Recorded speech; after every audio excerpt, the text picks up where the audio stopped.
Hi there everybody, my name is Kate and welcome to my channel Trinergy Awakens Naturally. So I'm on the road again. I'm going out to go hike and do some more work with my emotional state, just like I'm going to talk to you about today. Emotional alchemy. What is it and how do we do that? When I'm feeling particularly bothered, or I'm in an emotional release time, or something just is plaguing my mind, nature is where I choose to go with that. Of course I meditate, I do a lot of things. However, the best place that I've found for me to really get inspiration and downloads and understanding of myself is through the natural world. And so that's what I'm doing, and oftentimes in the car is when I'm kind of synthesizing and integrating whatever it is that's come already, and then it's going to be a finished package, a finishing of that data package anyway, once I get into the hiking or the experience that I'm going to have. So one of the things that I want to talk about today with emotional alchemy, what is it, is to me that is a beautiful way of saying we're taking, stuff, trauma, garbage, things that were really painful, programming that we heard, toxicity, dysfunction, whatever it is that we would call it. We take what doesn't serve us and we find a way to find what does out of that mess. We don't try to disconnect from it until we understand what we're dealing with, to know how to disconnect from it most appropriately. And I don't find for myself anyway that any one particular method works at any given time. It's a matter of really getting inside of me to get so honed in my skill of me that I understand what is the alchemy of me for that particular experience, that particular emotion, that particular time period, that particular something. It doesn't matter what it is. I just find that I need flexibility in what I'm doing, and that is what I teach, is that we're in the age of Aquarius where personal sovereignty and personal freedom, spiritual sovereignty and spiritual freedom is absolutely vital. It's what we're teaching. We're teaching to get away from the idea of needing, a leadership or a dictator or somebody to explain to us how good we are, or give us our Scooby snacks, or give us validation. We give self-validation, which sounds all nice and fluffy and wonderful and delightful right up until the moment when I'm doubting myself heavily, or my mother's voice is coming through, or my sister is, snarking into the mirror when I look at my own eyes and think, ew, what is that? I remember that. It isn't a matter of running away from those experiences. It's not a matter of trying to karmically cut those ties, though I'm totally down for that. However, I need to look into the eyes and figure out, where is the fear coming from? And fear, this is where it is right here, folks, that fear, if I'm going to nugget it all the way down into very small, concept, a big concept rather, that's taken down to very simplistic terms. Fear, for me, in my reality, means a separation from source within me, which happens at birth. We are already given the opportunity, of course, to have the veil over our eyes, to swim through the lake of forgetfulness, to whatever you call all of that. We're born at a minimum, if we believe nothing else, philosophically, spiritually, or religiously. We are born at a minimum with a clean slate of a mind, a neurological system, and a whole body that has to adapt to whatever we're born into. And so if we are born into a system that is dysfunctional, which most of the world has, and what we're here to change, when we're born into that and we adopt ideas and we don't really know how to cope with our fear, or we're instilled with so much fear that it becomes part of our patterning somatically and energetically, it's in our body, lodged in our fascial tissue, lodged in, traumatic places of remembrance that our body, keeps score. It most definitely does. And so when we are patterned with that, and we simultaneously never find respite from that, nor do we find adequate ways to debrief that, or to unclog that, or off-gas that, it piles in and becomes addictions. It becomes toxic patterns. It becomes ways of life and behaviors that may not be an actual addiction, to a substance or something. However, it is a behavior pattern that just does not serve us, or is highly unconscious. So for me, I nugget that down into being so traumatized and placed in fear. I spent a lot of times trying to understand who I was and what I was. After after I could stop being afraid, I did not have a problem identifying that I felt terrorized. I had a problem understanding that I still felt the terror within my own family home. Even after the supposed bad guy was gone, I still felt a level of anxiety long into my marriage that I didn't feel like I could trust the situation that I was in, nor the situation that I came from, or any of that family, or anything that was surrounding me. This isn't, by the way, about blaming anybody or saying they were bad. They were enacting a pattern that did not serve me, I will say that, and I was enacting that as well, that wasn't serving them. However, it left me constantly feeling the guilt and shame that was absolutely placed upon me of, you can trust me, I don't know why you can't trust me, and yet there was plenty of demonstration that I really can't trust you emotionally. And if I can trust someone physically and I can't trust them emotionally, what do I really have? And it took me a long time to get okay with understanding that that's a paradigm you really must understand if you're going to know how to free yourself from that.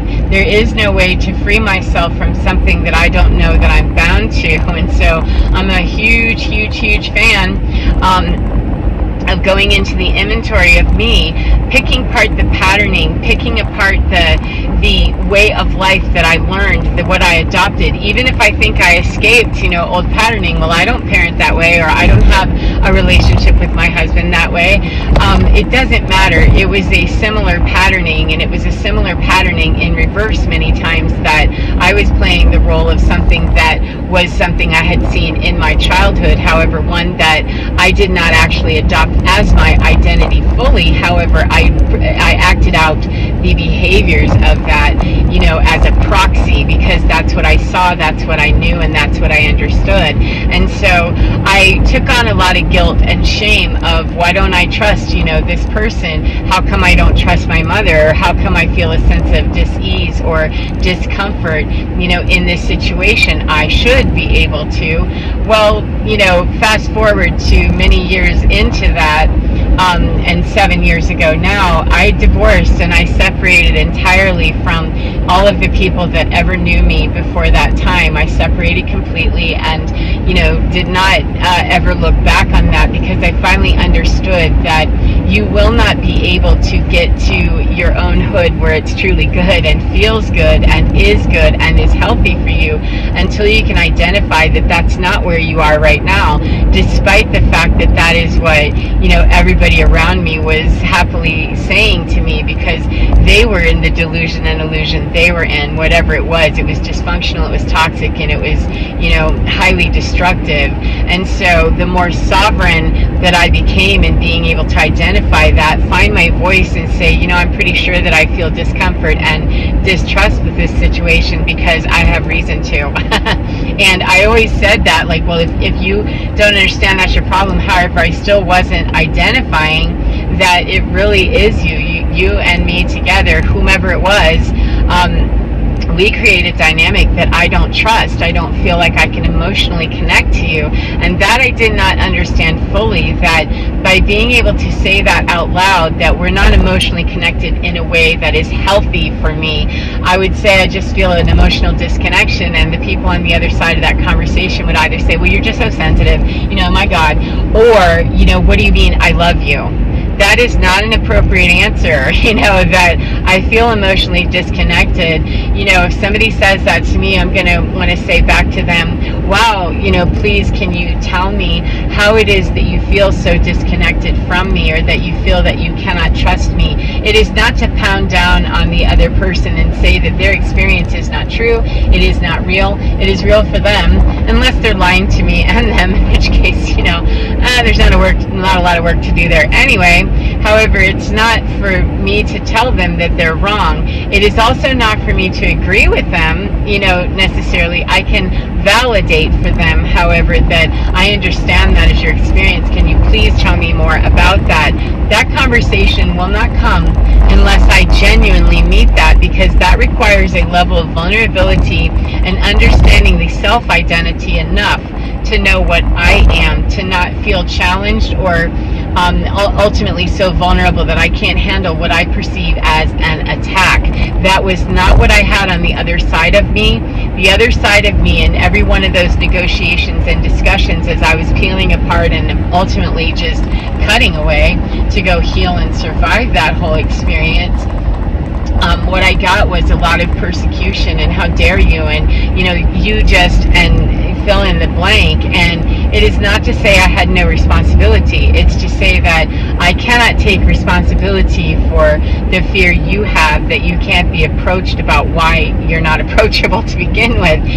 I cannot assume responsibility anymore, nor carry all of this shame and this terrible feeling within me that it somehow is me, because I'm seeing the patterns, I'm seeing and I'm feeling the discomfort, and I have no fear here of you talking to me. I'm begging you, please connect with me. Please tell me what it is that you can bring to me besides it's my fault, because all of the things that I had been gigged on, which were appropriate, you're addicted to your fun little blue pills, you're addicted to food, all of these things were in fact true. And so as I was moving away from all of the overuse and abuse of medication that I was indulging in, and other substances and food, etc., as I was pulling away from that, I wasn't seeing the conversation change. It was beginning to be, well, you just are so sensitive, you're just this. And I thought, well, if I change all of these things, which I finally did for myself, that I need to be healthy, I just, I need to not weigh 300 pounds, and I need to not be on all these medications anymore. That's my decision. However, when that was my choice to be doing it, it stuck, and it became far more personal to me as a person. It wasn't just about my behavior. 11:44, and I realized, oh my gosh, the things that people are saying got more ridiculous, they got more absurd, they got more hateful, they got more targeted to things that, really, that's quite personal what you're saying. And it turned into, not just verbal altercations that got real personal and hateful and just, oh my God, it turned into physical altercation as well. I just passed a whole bunch of donkeys that I just love to see them. Horses and donkeys, that's one of my favorite. There's also somebody has a hobby farm where they have a bison that is beautiful. I don't think he's very happy there. However, he's beautiful to see, and I don't always see him. But anyway, it became very personal, and it turned into a personal physical attack on several different occasions. It also became quite indulgent in saying, well, let me just remain calm while this person, the reactive abuse that you hear about in narcissistic teaching that is so very valid, so very real, that do something to provoke you into looking like the crazy person that you've identified with for all these years. What is wrong with you? Don't you know it's you, it's you, it's you? Well, when we don't understand gaslighting, we don't understand our own emotional baggage, and we don't understand, all of the wordplay that's happening and the manipulation, it can be very easy to fall into that whole system and that dynamic and stay there indefinitely. And if I hadn't started my own journey with becoming well for me, I would have succumbed to that a long time ago. I was already really very close to death anyway, and had been, numerous times, coming through, very severe number of surgeries, and being hooked up to a machine, the whole dramatic story that something really has got to change. I just can't do this anymore. So the point of fear wasn't for me to have the discussion with people. The point of fear, and why it seemed like I was afraid to have those discussions, is because it turned into personal attacks. It turned into personal things that this isn't about a behavior that you do not find, so sweet about me. This is turning into, I wish you were dead, or I hope you get locked up, or, just saying things that, okay, this is beyond the pale of what I can, even remotely understand. 1414, much less put any kind of approval or any kind of thought on this, that it really is just exclusively me. This is really going to need to start shoving your direction of what is your accountability. And I never really understood that before, because I was designated the scapegoat in my childhood home, and I definitely took that position on into my marriage, and was allowed to quite easily, because that was the dynamic that he was working through, and yet he wasn't willing to heal, and neither was anybody in my side of the family. And so if we're all going to play along for as long as I'm playing the scapegoat and I'm, being the donkey and the, the ding dong in it, then it's going to really make people mad whenever you pull away from that system. When you pull away from a codependent situation, a toxic situation, and a highly dysfunctional situation, when one person wants to try to pull away, man, that gets the whole gnarl just kind of peeved and ticked off, and how dare you. And I heard it all. There was a lot of stuff going on, but that's what let me know that, oh my goodness, I don't have mature people here. I have people that are filled with fear. They're separated from their own sense of self. They have no idea who they are because they're telling me who I am, and they are not even remotely an accurate historian or judge of character. Now that I see the character of what I'm playing with here, this is not okay. I mean, I started seeing shady behavior. I started hearing lies, like outright lies, not just the manipulation of a story. I started hearing all kinds of things that you're fabricating what was actually said there, and allowing me to be placed more and more. The more I pulled away from that toxicity, I was placed into situations where I was allowed to be harmed by the oversight of other people that could have been doing something to help me when I was quite vulnerable physically, having seizures and on the floor and couldn't walk. I mean, I was just having a terrible time trying to also go through a seizure and deal with, having zero money in the middle of that with manipulation that was happening. This sounded like a really good story based on the scapegoat role that I used to play, and no one was taking me seriously except me. Now, that came down to a point of courage, a point of fear. What are you more afraid of? And when I realized that I was more afraid of staying in a situation where you've just proven to me that you're willing to step over me and leave me on the floor and tell me I'm an oxygen thief, that I don't deserve to live anymore, I'm more afraid of having to live with you in my life, or anyone that you know, or anyone that acts like this, which is everybody I know. Currently, I'm more afraid of that. My fear is that I would get stuck here with you, that I would have to be stuck under you somehow, or that, I wouldn't make it out of this. And dying itself was not where my point of fear was most residing. It was that I was going to have to live in some marginally or hugely incapacitated state in such a way that other people would assume control of me and my mind and my body, because I couldn't speak for myself anymore. And it was absolutely headed that direction. And they did actually have my mother try to do that, to just put me away somewhere. That no, I'm more afraid of that happening. I would rather die. And once I realized, well, girl, if you're okay with death as your option, then be really okay with courage being the better option. That it's going to take that. It's going to take a whole lot of it. However, it is what's necessary to rise up out of that. And be the phoenix rising means that I have to get fearless. Now, it doesn't mean that fear does not still come up. It means I deal with it differently. Fear, when we get right down to it, is separation from our own self, our own God source, if we choose to believe that, our own sense of us inside of us, our identity that is pure, that was what it was when we came in here, before we were, brought into the earth experience to be tampered with right from the get-go. So, and how far we were tampered with is how much work we have to do, and how much trauma we've sustained, and how many other, mitigating factors we have. So when we get to the point, though, of fear is no longer going to rule me because I understand I'm connected to me, that was the point that I actually could begin to set myself free and no longer allow myself to believe that anybody around me had the key to that. They don't. They absolutely wouldn't, couldn't, didn't want to. I refused to. Whatever the reasons were, no one around me was validating anything about my experience, which left me feeling broken and hopeless and all that other stuff, right to the point of, you're on the floor, this is the last day we're going to do this, this is it. And I didn't want to just give up, because I felt like I have a greater mission here. I have something else I can do.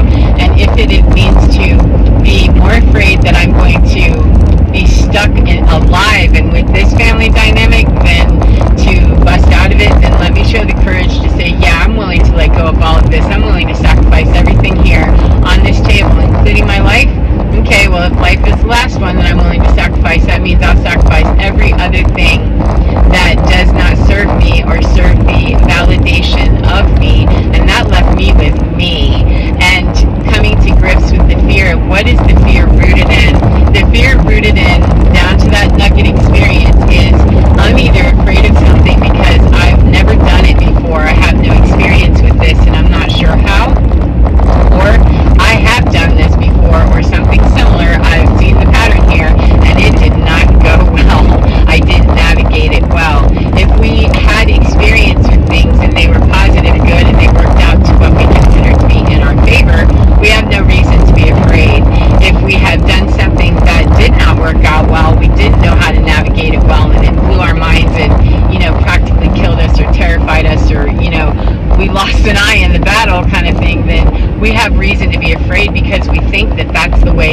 go again. And I learned in that process of being absolutely burned to the ground, that the way to rise up out of that is to never misunderstand what fear is based in. You have no experience going through divorce. You have no experience separating from a mother, a sister, children, a husband. None of it. You have no experience with any of that. And yet, when you tried, it didn't seem to go very well, and you're here. However, that means that you have to change the dance step, baby. It doesn't mean that you cannot do it. It means that you have not known how to do it up until now. It does not mean that you don't know how or that you can't know how. It means that how before was not the correct journey for you. You need to take different steps, make different moves. And so I realized then that fear really was about that, friend, that it's not a matter of I've never done this before, and I can't. It's I've never done it before and I need some help to learn how to do this better, and to never, never, never, never step outside of the knowing that within me is an all-powerful being, just like there is in everybody else. However, if I'm looking out there for somebody else to activate that in me, validate that in me, or somehow give that some gas for me or with me when they're terrified and unhooked from theirs, they won't do that. That was the crowd I was hanging around, the people that got their validation externally. And for as long as I was going to ask those people to love me, accept me, see my vulnerability, which was true. I was absolutely vulnerable on death's doorstep. I mean, it's been a rough couple of years here, folks. You need to give me a break. I'm going through divorce now even. And no, we're going to not only invalidate you, push you to your greatest spot there, Kate. Not only are we going to invalidate you, we're going to double down, join up, gang stalk, and take everything from you in this process, because we are that afraid of what we are. And to see someone else lighting up, activating within themselves and becoming fearless, that really just yanks the chain of people who are filled with fear. Even though the people around me looked like they were just courageous people, they really had not been. They'd been courageous on the backs of other people. They had been courageous in their superiority, of gaining superiority, mostly in their own mind, by downplaying others and criticizing and judging and finding, very harsh reality about other people and their experiences and what kind of validity they brought to the planet. And I never found that, comfortable or good, because I was usually in the midst of all of that as well, being, downplayed, etc. However, being in the midst of it, even embracing the ideas a little bit or a lot, doesn't matter. Being in the midst of it was enough to say, wow, I guess I'm this way because this is my family, this is my marriage, this is my relationships, these are my relationships, I must be the same. No, people that are filled with fear cannot hang around people that are no longer filled with fear. People that are filled with courage, that understand their connection with source, understand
love a very conditional process.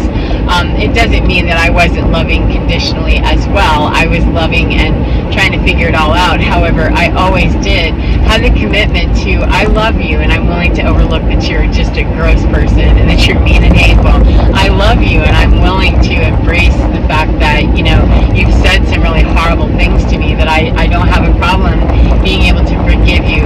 The problem was, do you have the courage to recognize that this is the problem? That very sweet and naive and beautiful spot in you is the very one that is being abused by the people around you, because they're not carrying it the same way and they do not have the same level of integrity or impeccability about their word that you do. So I'm getting ready to find my turn and go take this into a mountain experience somewhere. I have a feeling it's not going to be where I thought it was. Seems to be I'm getting a message now that it's going to be somewhere else. So anyway, I hope that this has helped you in some way, and I hope that you can get into your skin, enjoy your day and get into your skin, because your divine is absolutely fine, that it can help you, whatever you call that, whether you believe in God or not is, not where I'm at. I call, that source a lot of different things, because it is called a lot of different things, and it's the connection for me of what's divine in me. I was divine at birth and I never lost that. The behavior, that I was exhibiting was far from showing that I was connected to it within me still. However, it was never lost any more than it's lost for anyone else. And people that are willing to hear that, know that, understand that, believe that within themselves, they connect better with those that also do. And we don't always connect. We don't ever, I don't think, connect very well when we're with others who are based in so much fear that it takes them to levels of hate. They hate themselves. And when they see someone able to love themselves, it reminds them, you are nowhere close to home, friends. You are lost. You're absolutely lost in the sauce. And, it makes them even more angry. And rather than get into their own bag of, what about me is so terrified that I can't cope with this conversation, then, they can't make it. They don't show up. And that's not for me to do anything for. It's for me to have compassion for it and move away from it, that it cannot destroy the greater work that I came here to share, and I cannot help someone else destroy what could be theirs by connecting with that and pretending like there's some truth in that. The truth and the honesty and the courage it takes to say, here's what is in integrity here, and what is absolutely true is that this situation serves neither me nor you, and one of us has to be brave enough and fearless enough to march this through. So take care of yourselves, as I said, and get within your skin, because you're divine.